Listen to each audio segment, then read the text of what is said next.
Assalamualaikum warahmatullahi wabarakatuh.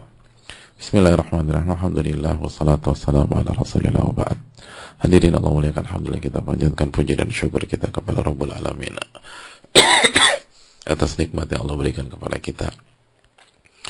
Sebagaimana salawat beriring salam semoga senantiasa tercurahkan kepada Rasulullah alaihi salatu wassalam beserta para keluarga, para sahabat dan orang-orang yang istiqomah berjalan di bawah naungan sunnah beliau sampai hari kiamat kelak. Hadirin Allah muliakan, alhamdulillah kita harus banyak-banyak bersyukur kepada Allah Subhanahu wa taala yang telah memberikan taufik kepada kita sehingga kita bisa mengisi waktu di hari-hari mulia ini dengan amal soleh, dengan taqarrub, dengan ibadah, dengan hal-hal yang menambah iman dan ketakwaan. Dan semoga kita mendapatkan ilmu nafi dan dilindungi dari ilmu yang tidak bermanfaat. Amin ya rabbal alamin. Dan sekali lagi, bulan Al-Muharram adalah bulan haram yang terakhir dari 3 bulan haram yang datang berturut-turut. Maka apabila kita merasa kurang di bulan Dzulqa'dah atau bulan Dzulhijjah, maka ini waktunya untuk memperbaiki. Ini waktunya untuk menutup kebersamaan kita selama 3 bulan berturut-turut dengan husnul khatimah. Sebagaimana ini adalah bekal untuk bulan-bulan ke depan, bulan-bulan yang kembali normal, dan kita insya Allah baru bertemu dengan bulan mulia lagi di Rajab, dan cukup jauh antara kita dengan Rajab biidznillah ta'ala. Maka siapkanlah bekal sebaik mungkin, sebanyak mungkin, sehingga kita bisa bertahan di bulan-bulan ke depan, di hari-hari ke depan, di minggu-minggu ke depan, setelah kondisi benar-benar kembali normal. Maka panen pahala sebaik-banyaknya di bulan ini dan minta pertolongan kepada Allah Tabaraka wa Ta'ala. Dan sekali lagi, yang kuat berpuasa, perbanyak berpuasa di bulan Al-Muharram. Sebaik-baik puasa setelah Ramadan adalah berpuasa di bulan Allah yang dinamakan Al-Muharram. Itulah yang disampaikan oleh Rasulullah Sallallahu Alaihi Wasallam. Yang tidak kuat atau ada kendala, cari amal-amal lain, atau kasih makan orang, kasih makan berbuka kepada orang yang berpuasa. Lalu cari amalan yang kita sanggup dan kita mampu untuk mengisi waktu di bulan yang mulia ini. Dan semoga Allah memberikan taufik kepada kita semua. Amin ya rabbal alamin. Sebagaimana salawat dan salam semoga senantiasa tercurahkan kepada Rasulullah alaihi salatu wassalam beserta para keluarga, para sahabat dan orang-orang yang istiqomah berjalan di bawah naungan sunnah beliau. Hadirin Allah muliakan, kita akan lanjutkan hadis Abu Isa atau hadis Abi Isa radhiyallahu taala an tentang apa yang Allah haramkan dan apa yang Allah benci. Dan kita sedang membahas sabda Nabi SAW, wa kariha minkum qila wa qal wa kathratas su'al wa idha'atal mal. Allah membenci qila wa qal, dan Allah membenci banyaknya bertanya, dan Allah membenci menghambur-hamburkan dan menyia-nyiakan harta. Dan kita sedang membahas tentang bagaimana Allah membenci banyaknya bertanya. Dan kita sudah sampaikan bahwa banyak bertanya itu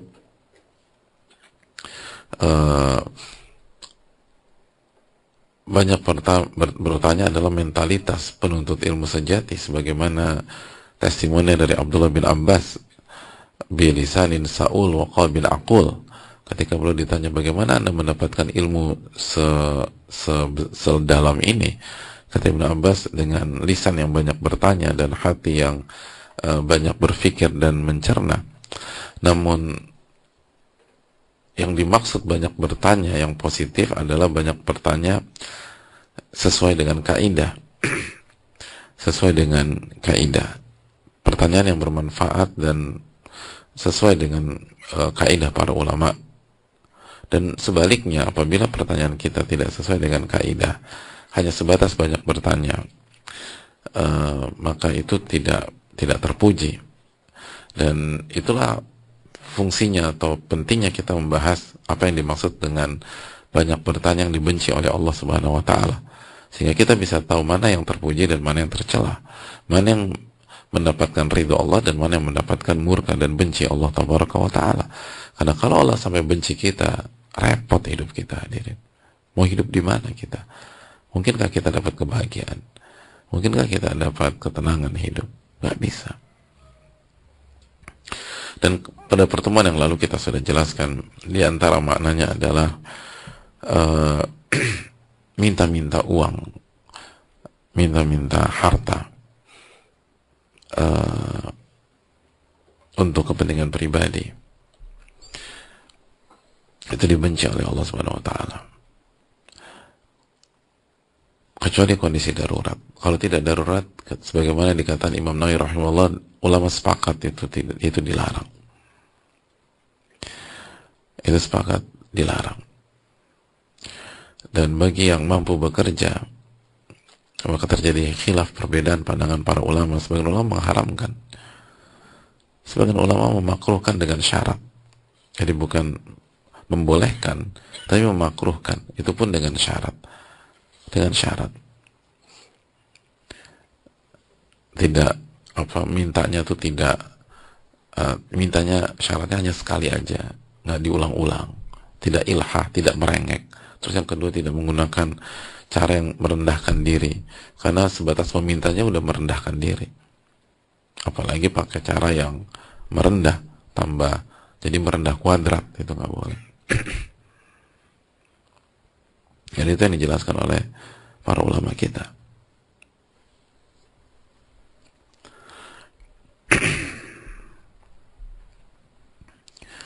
Lalu juga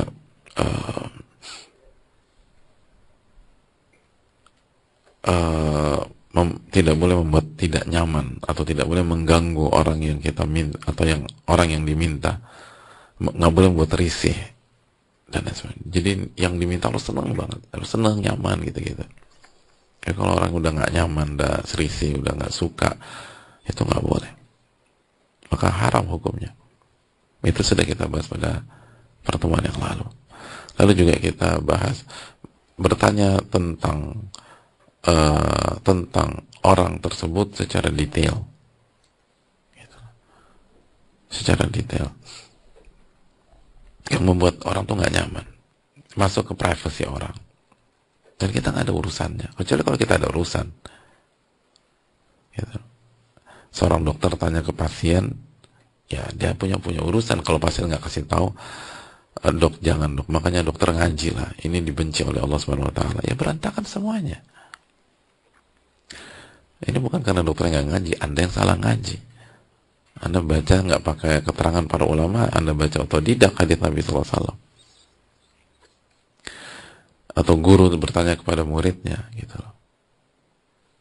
Guru bertanya kepada muridnya, siapa yang nggak ngerjain PR saya, Pak Guru, gitu loh. Kenapa? Ini kathratus soal, Pak Guru. Ya kalau nggak ngerjain aja. Pak Guru boleh hukum saya, tapi nggak perlu nanya privasi saya. Ini kan nggak jelas murid kayak begini. Guru yang baik akan menundukkan. Jadi kalau orang punya kapasitas, maka dia berhak bertanya secara detail. Tapi kalau tidak, ngapain kita tanya masalah orang secara detail, atau privasi orang secara detail, atau hal-hal yang berkaitan dengan orang secara detail. Nanya masa lalu orang, gitu. Nanya ini orang, nggak usah tanya. Dan kita nggak akan, secara hukum kita akan ditanya tentang diri kita, bukan ditanya tentang diri orang. Kecuali orang-orang menjadi tanggung jawab kita, dan kita pun berpeluang ribet dan repot pada hari kiamat karena urusan kita. Ngapain urusan orang? Jadi sekali lagi, jangan bertanya tentang hal-hal seperti itu. Lalu kita lanjutkan. Di antara yang dibenci oleh Allah SWT sebagaimana keterangan para ulama adalah kathratus sal an akhbarin nas wa ahdathi zaman wa tafasilil waqa'i mimma la yuqaddimu manfa'atan wa innama yudhi'u bihil waqt, atau yudhi'u bihil waqt wa innama yudhi'u bihil waqt. Bertanya tentang cerita-cerita tentang manusia, berita-berita tentang masyarakat, berita-berita tentang si A, si B, si C, si D. Bedanya dengan yang kedua apa? Yang kedua kita nanya tentang si penanya gitu loh. Jadi kita ketemu Ali, ya kita tanya, kita cecer Ali tentang kondisi dia. Kali ini enggak, kita ketemu sama Ali, kita nanya tentang Ahmad, tentang Muhammad, tentang Asep, tentang Anton, tentang Joko, tentang segala macam. Dan dan apa yang sedang terjadi di antara mereka, gimana kondisi tentang itu, yang gak ada manfaatnya buat kita dan ngabisin waktu, kata para ulama. Gak ada manfaatnya dan ngabisin waktu.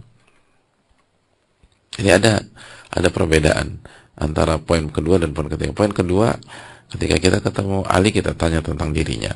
Ketika kita ketemu Muhammad kita tanya tentang dirinya. Ya, gimana kerjaan lo gini, gimana bini lo baik, segala macam, anak semua ditanya. Gitu. Semua ditanya. Yang membuat orang apa yang sih nanya-nanya tentang gue, nggak nyaman. Gitu. Tanya tentang rumah tangganya, ditanya tentang ini, tanya tentang itu, orang nggak nyaman. Urusan apa keluar rumah tangga saya dengan Anda? Itu dibenci oleh Allah Subhanahu Wa Taala. Lalu yang ketiga, kita bertanya tentang si A, kita bertanya kepada si A tentang B, C, D, E. Kita ketemu Muhammad, kita tanya tentang Ahmad, kita tanya tentang Asep, kita tanya tentang Joko, kita tanya tentang Purwanto, kita tanya tentang itu. Dan nggak ada manfaatnya buat kita. Nggak ada manfaatnya. Dan nggak habisin waktu kita nanya. Kita bahas tentang ini, kita bahas tentang itu.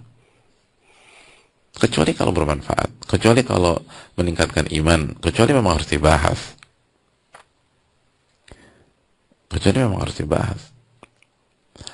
Kecuali misalnya kita pemimpin lingkungan gitu loh, ada kondisi sesuatu dalam lingkungan kita, ya dibahas lah.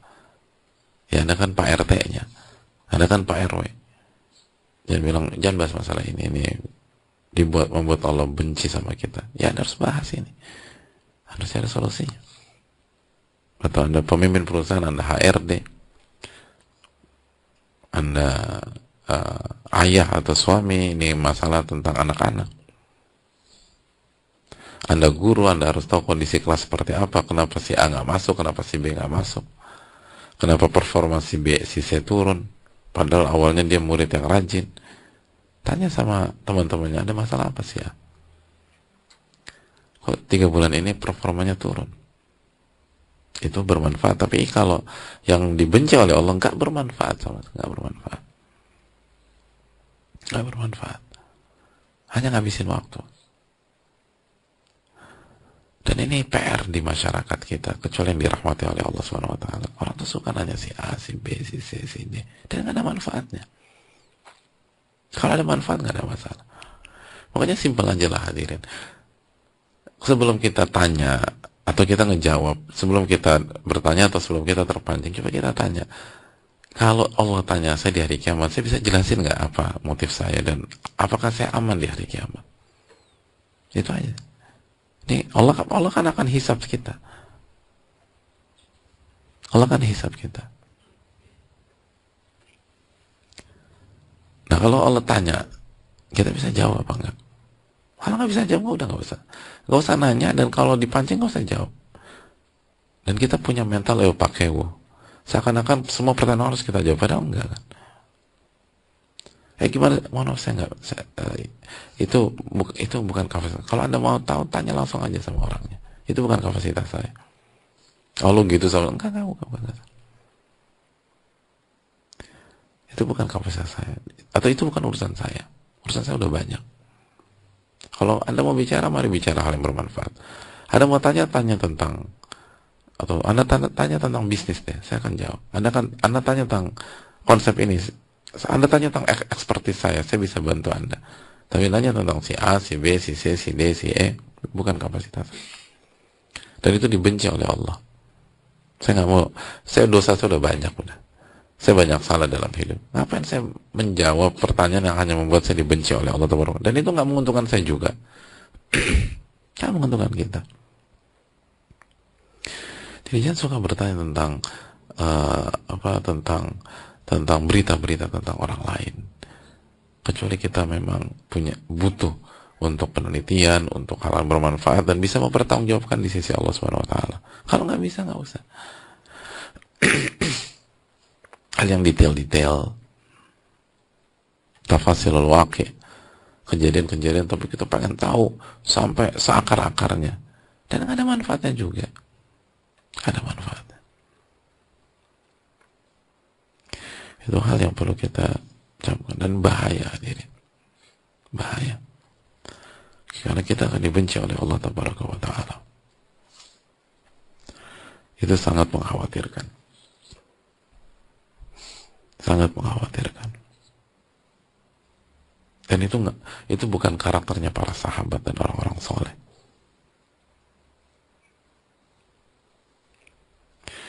Dan itu dibenci oleh para ulama. Ya, ulama kan mengikuti tuntunan Allah Subhanahu wa taala. Allah benci, Allah mah benci. Makanya Imam Ahmad tuh benci tentang pertanyaan-pertanyaan nggak bermanfaat. Benci. Dan akhirnya ngabisin waktu. Maka kita harusnya sebagai mukmin benci juga itu. Karena Allah benci. Bukannya senang, bukan jadi hobi, bukan jadi ngegosip, bukan jadi ngurus segala macam. Ada kasus kita pengen tahu secara detail, kan seringkali kita gitu tuh. Ada kasus ini nih di lingkungan kerja kita, atau ada kasus ini di lingkungan tempat tinggal kita. Terus gue pengen denger cerita detailnya dong. Datengin dong orangnya, ceritain dong. Gitu loh. Gitu loh. Lo bisa percaya sama gue, lo bisa cerita. Ngapain gitu? Lo baca Al-Fatihah aja kita masih lahan jali, misalnya ngapain baca? Mendingan cari masjid belajar Al-Fatihah yang bener.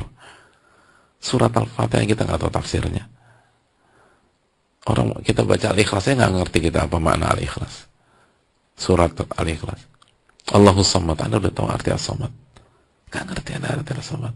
Kalau Anda pengen tahu apa detailnya sebuah kasus, pengen tahu apa namanya cerita lengkapnya, kan gitu seringkali orang.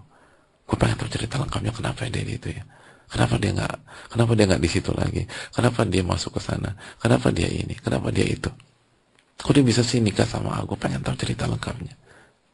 Kalau bermanfaat bagi Anda mungkin, tapi kalau nggak bermanfaat, ngapain Anda tahu? Allah benci hal-hal tersebut. Allah benci hal-hal tersebut.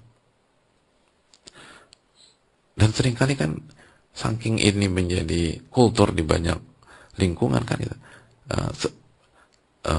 Pastinya lo udah tahu lah ceritanya gitu. Seringkali kita ditembak gitu. Pasti lo udah tahu cerita apa? Nggak tahu kita. Mungkin lah. Bohong lo. Bokis lo.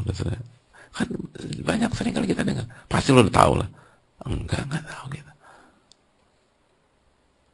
Kenapa ada kalimat-kalimat begitu? Karena itu jadi mental. Jadi mentalitas di sebagian orang. Kalau setiap ada isu dia harus tahu dari A sampai Z. Kalau ada kasus dia harus tahu A sampai Z. Kalau ada kejadian dia harus tahu A sampai Z. Padahal nggak bermanfaat sama sekali. Nggak ada manfaatnya. Kita tuh bukan di titik jangan bertanya. Kita harus mengatakan tidak kalau ada orang mau cerita tentang hal-hal seperti itu. Yang bukan domain kita, yang bukan urusan kita, yang bukan kepentingan kita. Nggak, mohon maaf. Nggak, gue mau cerita sama lo kasus yang kemarin. Enggak. Kalau lo mau cerita sama si A aja, itu kapasitasnya. Ya. Kalau lo mau cerita sama si B aja, itu pimpinan divisi dia tersebut. Itu lebih jelas. Sama gue nggak ngerti apa-apa. Bukan kapasitas aku juga. Aku nggak mau dengar, urusan aku udah banyak. Aku banyak dosa, aku banyak salah. Aku mau ngurusin dosa-dosa aku aja lah. Tapi kalau ini bermanfaat, ayo kita bicara. Kalau enggak, saya nggak mau bicara. Bukan orang dipancing-pancing, terus ditanya-tanya, dikorek-korek, sebagaimana yang terjadi di sebagian pihak. Awalnya si A nggak mau cerita, tapi ditanya terus, dipancing. Itu dibenci sama Allah. Makanya, coba perhatikan deh, kita atau orang yang melakukan pola kayak gitu, hidupnya nggak berkah. Hidupnya nggak berkah. Kenapa? Dibenci sama Allah. Dibenci sama Allah Tabaraka wa Ta'ala. Seringkali berantakan hidupnya. Allah Ta'ala misal.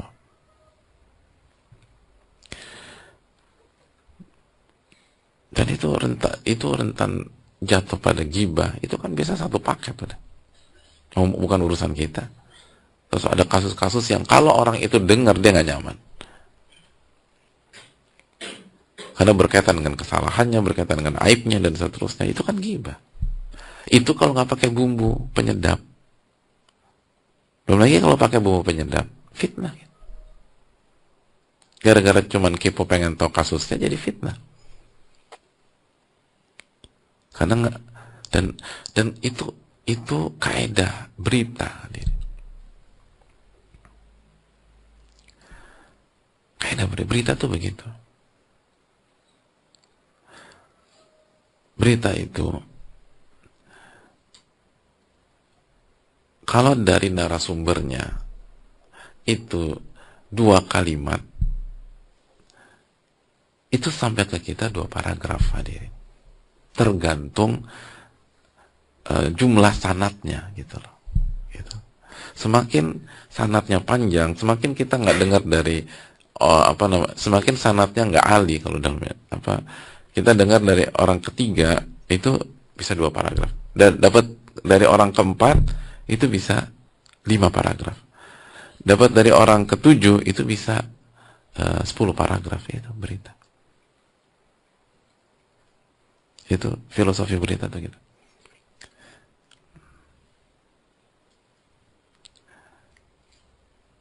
Kata guru kami hafizahullah ta'ala, kaidah di masyarakat, kaidah berita itu antitesisnya kaidah duit gitu. Duit itu nggak orang pertama ngasih berapa sampai orang ke-10 itu kurang gitu. Gitu. Orang pertama ngasih 5 juta itu sampai orang ke-10 bisa 250.000 gitu. Ini hilang, nggak tahu kemana tuh fulus. Ada inilah, potongan inilah segala macam. Tapi kalau berita nambah, berita tuh nambah. Dari narasumber satu kalimat sampai orang ke-10 itu 5 paragraf. Itu berita. Dan kalau kita ingin tahu bagaimana liarnya berita di lingkungan kita, ingat permainan kita waktu kecil.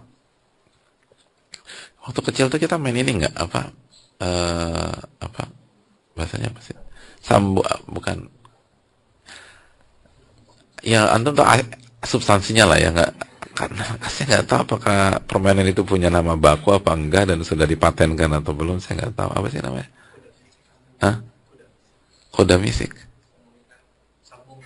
Bayangkan beda. Saya dapat berapa tuh? 6 jawaban, semua nggak ada yang sama. Nggak ada yang sama untuk permainan. Tapi main benteng tuh kita punya ijma, galaksin tuh ijma, petak umpat. Ini khusus permainan ini nggak ada yang sama namanya itu. Gitu. Khilaf di dunia anak-anak. Tapi kita tahu substansinya lah. Satu kata disampaikan atau dikasih tahu satu kata atau satu clue, terus disuruh sampaikan lagi ke depan ke temennya nyampaikan sampai ke depan. Apakah masih sama apa enggak? Mayoritas beda udah. Beda.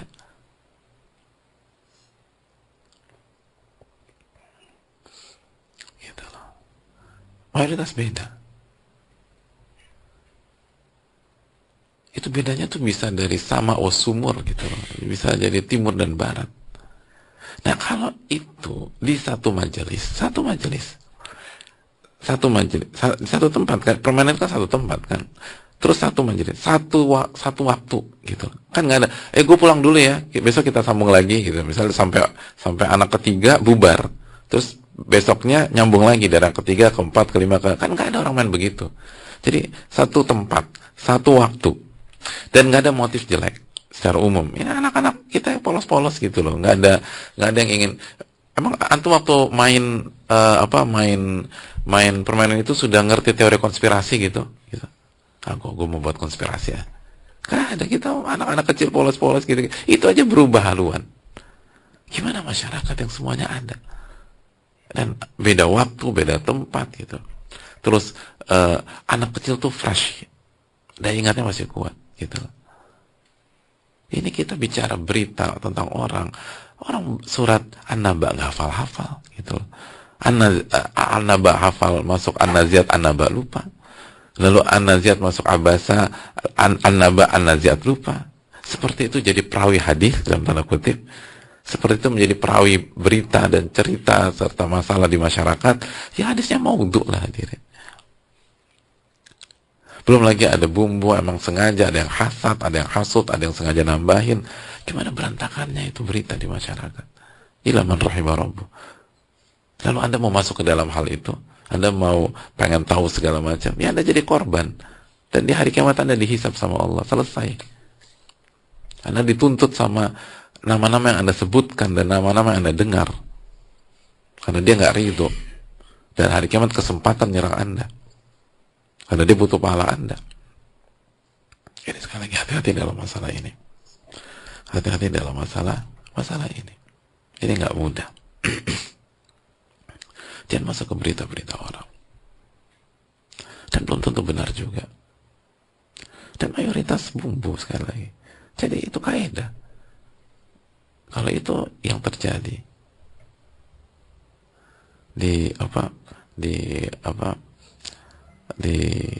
di permainan sederhana anak-anak, dan itu anak-anak cuman nggak sampai 10 orang, mungkin 7-8 itu aja udah melenceng. Gimana berita dalam satu RT itu udah berapa kali pindah? Gimana berita dalam satu RW udah berapa kali pindah? Bagaimana berita dalam satu kelurahan berapa kali pindah? Bagaimana berita dalam satu sekolah, satu kampus itu udah berapa kali pindah? Dan ada kepentingan, ada permainan, ada segala macam. Lalu Anda percaya begitu aja, ya Anda korban artinya. Anda dipermainkan oleh pihak-pihak agar Anda hancur di dunia dan akhirat. Di dunia Anda dibenci oleh Allah karena sibuk hal-hal demikian. Di akhirat Anda diserang sama orang-orang yang Anda sebutkan dan Anda dengar, dan Anda menikmati hal tersebut. Ya, mayoritas nggak benar.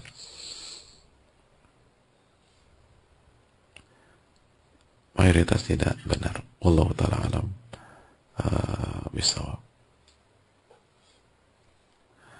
Ini yang perlu kita camkan bersama-sama, hadir yang muliakan. Dan semoga kita dijaga oleh Allah dari pertanyaan-pertanyaan dibenci oleh Allah tabaraka wa ta'ala. Semoga bermanfaat. Wassalamualaikum warahmatullahi wabarakatuh. Assalamualaikum warahmatullahi wabarakatuh.